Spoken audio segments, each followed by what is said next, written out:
The mining ship Valiant drifted through the asteroid belt beyond Mars, its spotlights cutting through the darkness as it scanned for valuable minerals. Captain Jack Miller stood on the bridge, his weathered face illuminated by the glow of control panels. After 20 years in deep space, he thought he had seen everything the void had to offer. He was wrong. "Captain, I'm picking up an unusual reading," said Technician Paul Green, his eyes fixed on the scanner. "It's big, moving fast, and it's definitely not an asteroid." Miller leaned over the console. "Natural or artificial?" "Artificial, sir, and it's changing course, heading straight for us." The bridge fell silent. Humanity had sent probes and signals into deep space for over a century, hoping for signs of intelligent life. Now that moment had arrived without warning. "All hands to alert status," Miller ordered, his voice calm despite his racing heart. "Lisa, open all communication channels.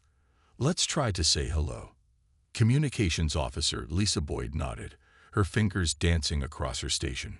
"Broadcasting on all frequencies, standard greeting package." The mysterious object grew larger on their view screen, its surface gleaming with an otherworldly metal.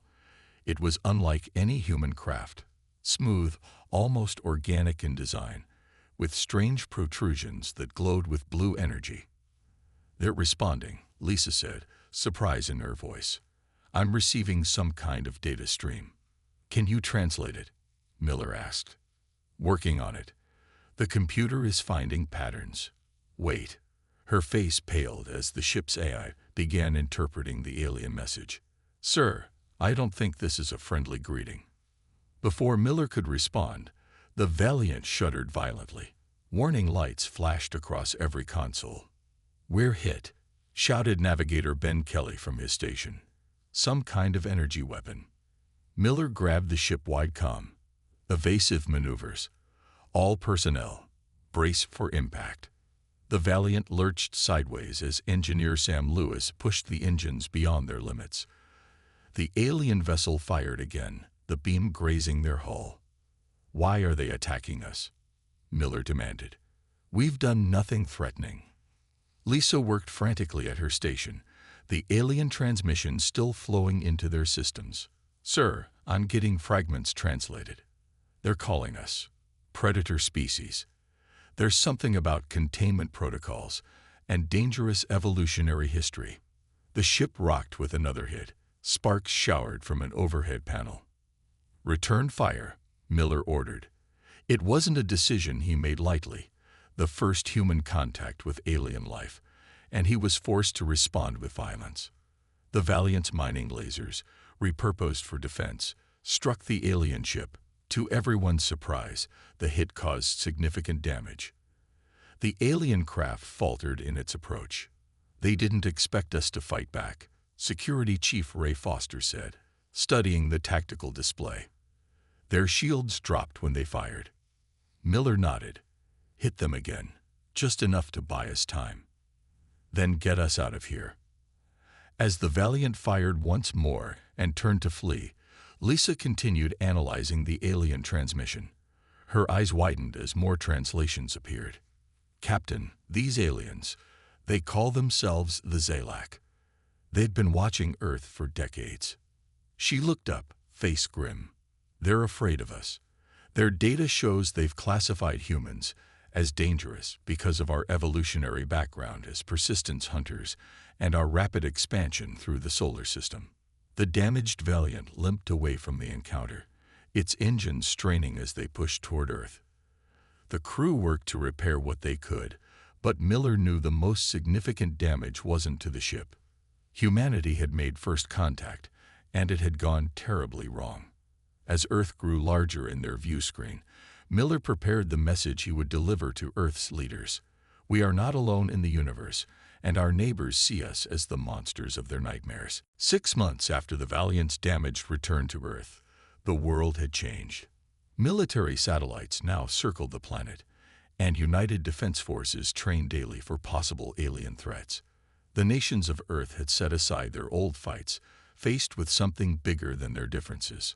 On this day, A new alien ship entered Earth's solar system, but this time it came openly and sent messages of peace.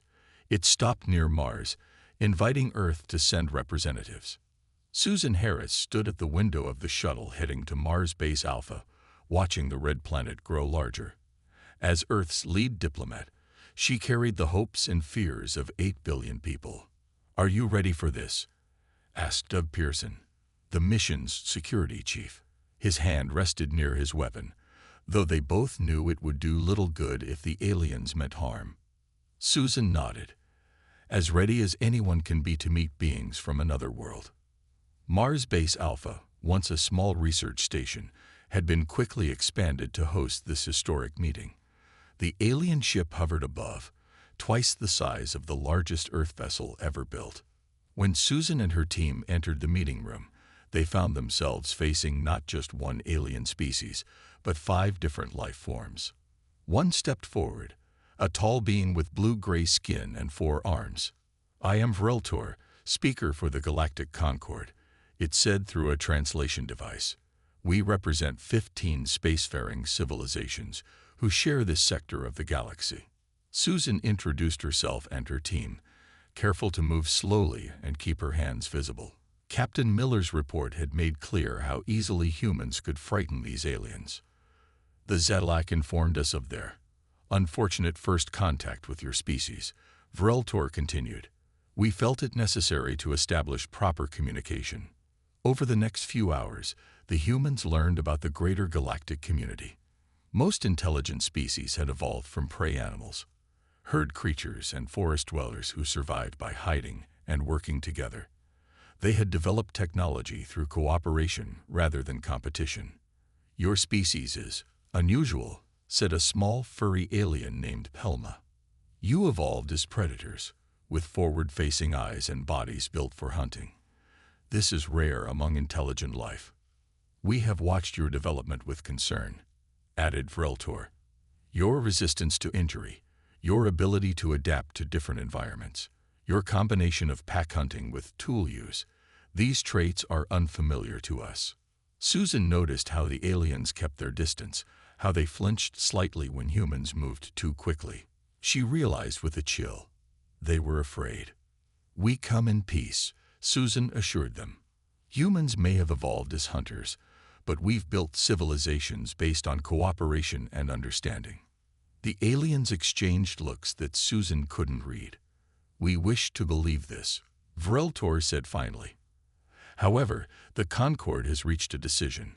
Earth may continue its development, but must remain isolated to one solar system for the time being. No human ships are to travel beyond your outer planets." Doug Pearson stepped forward. "And if we don't agree to these limits?" The temperature in the room seemed to drop. "Then protective action would be necessary," Vreltor said quietly. "For the safety of all." As the meeting ended, Doug pulled Susan aside. "They didn't come here to welcome us," he whispered. "This was a warning." Susan nodded slowly. The aliens had used diplomatic words, but the message was clear: stay in your place, or be forced back into it. On the shuttle ride back to Earth, Susan stared at the stars. They had always represented possibility and exploration to humans. Now they held a new meaning: danger. "We need to prepare," Doug said, breaking the silence. "They fear us now, but fear can quickly turn to hate." Susan agreed. Earth would obey the Concord's rules, for now. But quietly, secretly, humanity would get ready for whatever might come next. The universe had just become a much more complicated place. The United Nations Space Command headquarters buzzed with activity. In the main conference room, leaders from every major nation sat around a large table, their faces grim as they watched the recording from Mars Base Alpha for the 3rd time. Admiral Heather Morrison stood at the front of the room, her uniform crisp despite the late hour. "Ladies and gentlemen, we've analyzed the Concord's ships. Their technology is more advanced than ours, but not impossibly so." "Can we fight them?" asked the Chinese representative bluntly.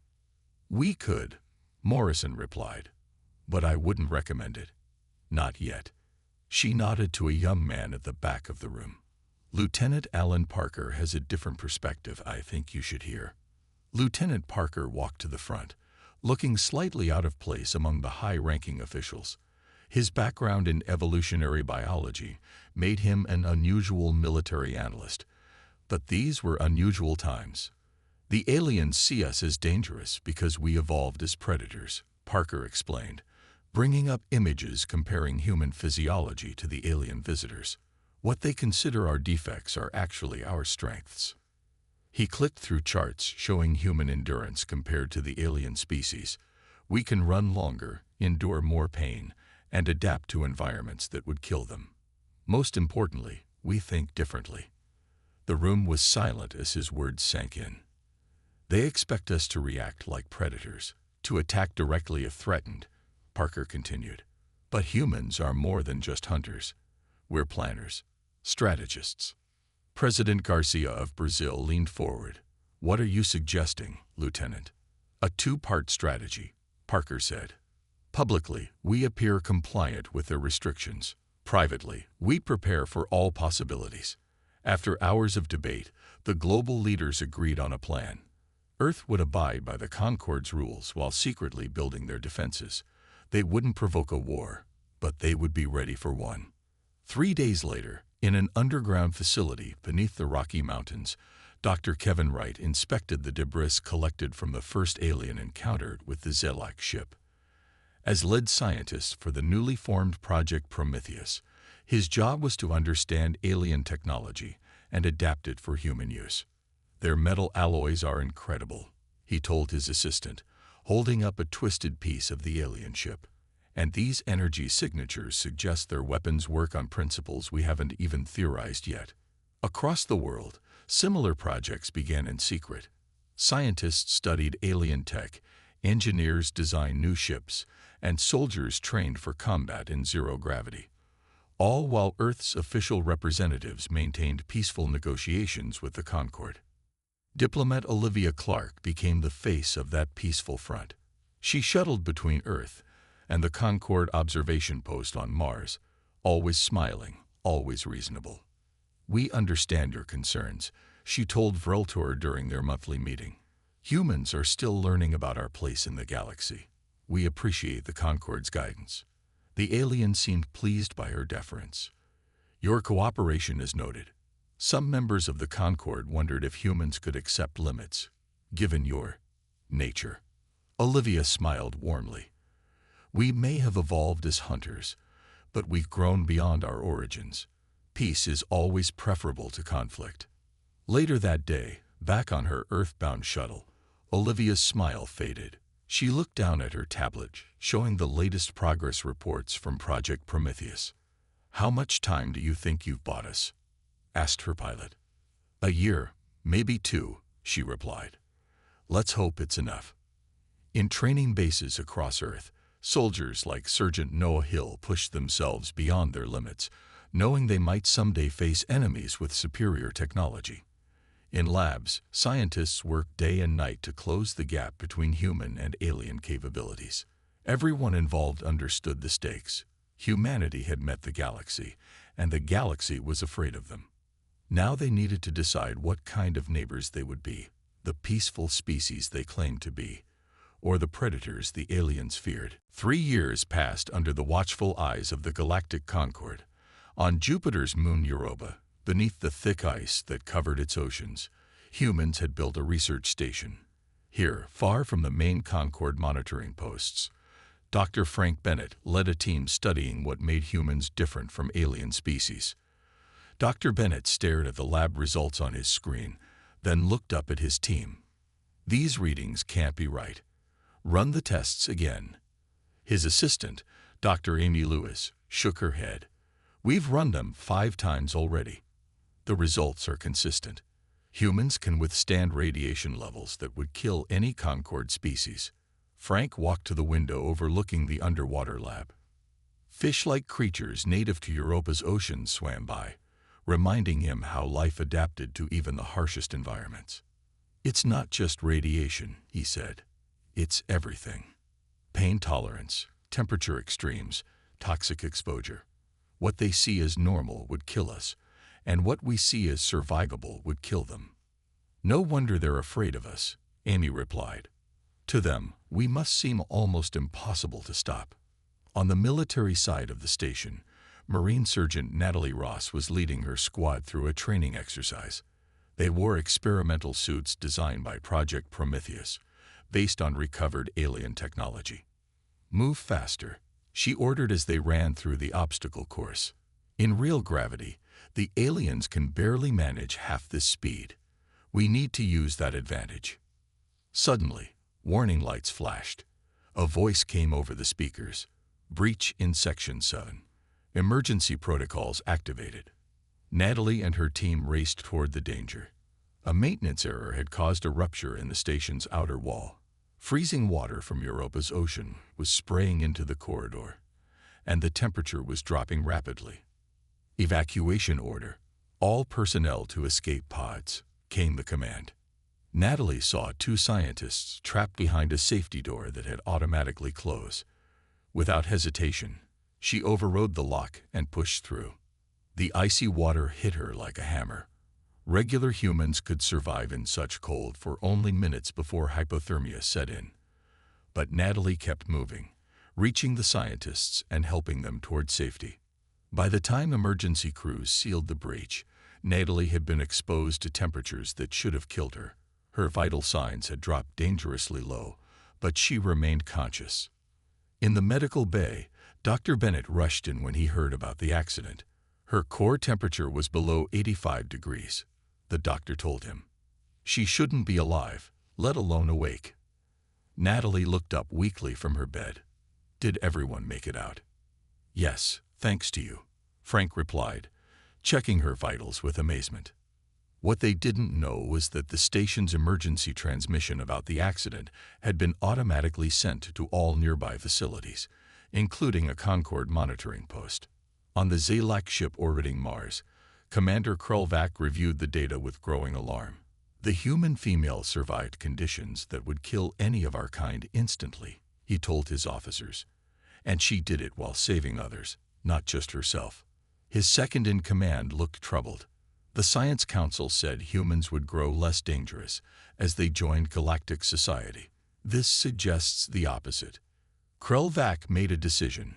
Send a priority message to the High Command. The humans are not just adapting to our technology. They're inherently more dangerous than we thought. They must be contained before they spread beyond their system. The Concorde has not authorized military action, his officer reminded him. The Concorde debates while the threat grows, Krulvac replied. We have monitored Earth the longest. We know the danger best. We will move first to protect the galaxy. As the Zalak ship quietly broke orbit and sent coded messages to their hidden fleet, humans remained unaware that their greatest strength, their ability to survive, had just triggered their greatest threat. Captain Ryan Cooper was halfway through his shift on Defense Platform Sierra 9 when the alarms blared. He had been watching Earth rotate slowly beneath him, its blue oceans and white clouds peaceful from orbit. Multiple ships approaching from the Mars sector, called out his sensor officer, not responding to hails. Ryan rushed to the main console. How many? 7 large vessels, dozens of smaller ones. Sir, they're moving fast and have weapons powered. Ryan hit the emergency channel. All stations, this is Sierra 9. We have incoming hostiles. This is not a drill. Repeat, this is not a drill. The Zalak strike force hit Earth's orbital defenses without warning. Sierra 9 shuddered as energy beams sliced through its outer armor. Return fire, Ryan ordered, and get me Earth Command. Across Earth's orbit, 12 defense platforms engaged the alien ships. Though human weapons were less advanced, the defenders had prepared for this moment for 3 years. The platforms were built with redundant systems and heavy armor, designed to absorb damage and keep fighting. On Earth, Colonel Patricia Lane raced through the underground command center in Nevada. Status report, she demanded. Orbital defenses engage. Sierra 3 and 7 are destroyed. The others are holding, but taking heavy damage, her aide reported. Patricia nodded grimly. launched the Prometheus prototypes. All of them. From hidden bases around the world, experimental fighters rose into the sky. Built with reverse-engineered alien technology, they were humanity's secret weapon. The pilots, trained in simulators for thousands of hours, pushed their ships to the limit as they climbed toward orbit. The Zelak commander, Krulvak, watched with satisfaction as his ships tore through Earth's defenses. "Begin the second phase," he ordered. "Target their major cities." Beams of energy lanced down from space, striking New York, Beijing, and Cairo. Buildings crumbled and fires spread. "The humans will surrender now," Krulvak told his officers. "All prey species do when their homes are threatened." But the response from Earth wasn't surrender. Instead, the prototype fighters arrived in orbit, attacking with a ferocity that shocked the aliens. The human pilots pushed themselves and their ships beyond safe limits, accepting damage to their craft to score hits on the enemy. "They should be retreating," Krulvak shouted as another of his ships reported critical damage. "Why do they fight harder when wounded?"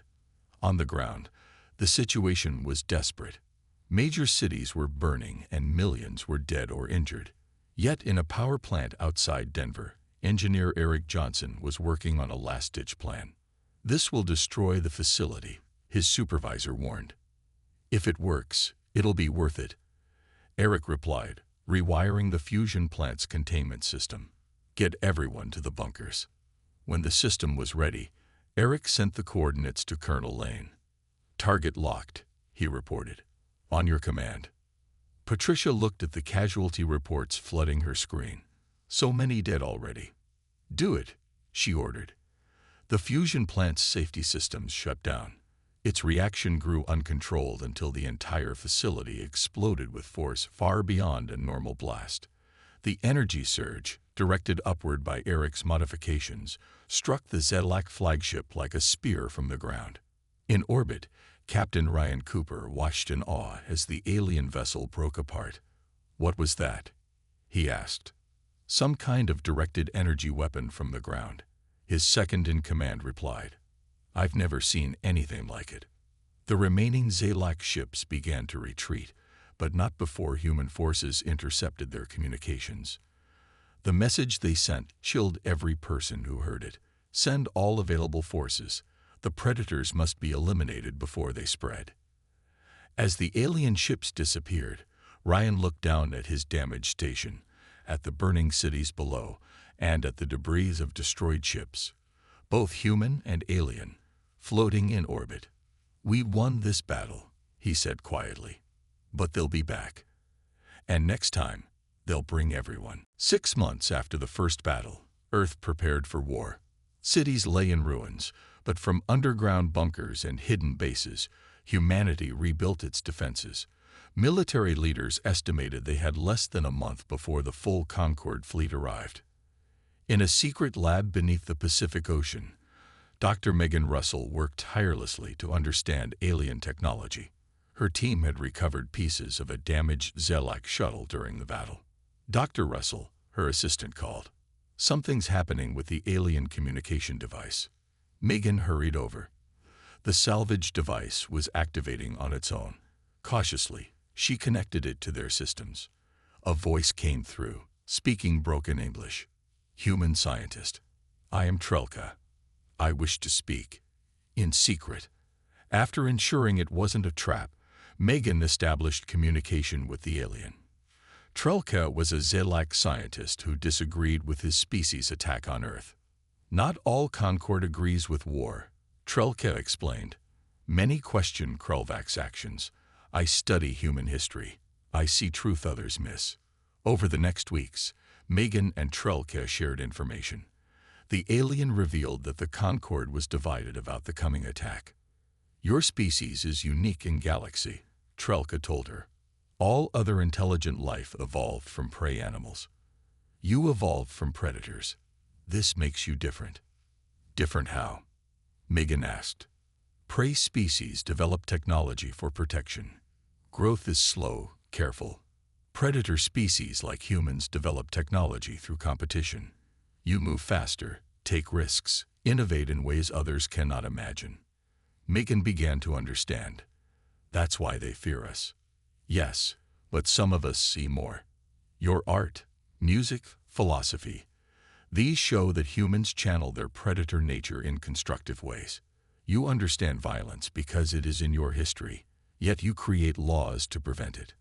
While Megan worked with Trelka, Lieutenant Steve Martinez prepared for a dangerous mission. His team would infiltrate a Concorde communications hub on Titan, Saturn's largest moon. Their goal, to broadcast human history and culture throughout the Concorde network. This is a suicide mission, Steve told his volunteers. But if we succeed, we might stop this war before it begins. Their small ship landed on Titan under cover of a methane storm. Using stealth technology developed from the alien wreckage, they approached the communications hub undetected. Security is lighter than expected, Steve's second-in-command whispered as they breached the outer door. They don't expect anyone to attack during peace negotiations, Steve replied. Unknown to most humans and aliens, a small faction from both sides was attempting last-minute diplomatic solutions. This had drawn away many of the hub's guards. Steve's team reached the main control room and overpowered the skeleton crew. Working quickly, they connected their data package to the Concorde's vast communication network. Package uploading, the team's tech specialist reported. 10 minutes until complete transmission. Alarms began to sound. We've been detected, Steve said. Defend this position. That transmission must get through. As his team barricaded the doors, the data flowed out to thousands of ships and worlds across the Concorde. It contained humanity's greatest achievements, their art, music, and literature. But more importantly, it showed how humans had struggled with their violent nature throughout history, creating ever more sophisticated ethical systems to channel their predatory instincts into creation rather than destruction.